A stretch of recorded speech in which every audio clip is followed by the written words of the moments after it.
حضرت علی نے فرمایا، سمجھ لو جب دعا کرتے وقت تمہاری آنکھوں سے آنسو گرنے لگے تو سمجھ جانا بارگاہ الہی میں تمہاری دعا قبول ہو چکی ہے۔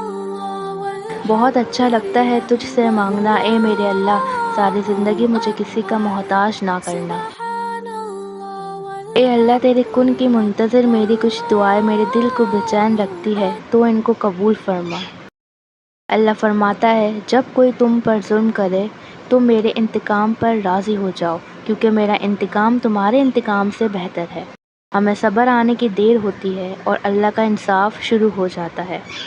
حضرت علی نے فرمایا، بے فکر ہو جاؤ، اللہ پاک مخلوص دلوں کے ساتھ کبھی ناانصافی نہیں کرتا۔ حضرت ابو بکر صدیق نے فرمایا، انسان خود عظیم نہیں ہوتا، اس کا کردار عظیم ہوتا ہے۔ عطا کرنے کے طریقے مختلف ہو سکتے ہیں لیکن میرا رب دعائیں رد نہیں کرتا۔ وہ کن فرماتا ہے اور چیزیں ہو جاتی ہے، گمان سے آگے، بیان سے باہر۔ سبسکرائب فار مور۔ اللہ حافظ۔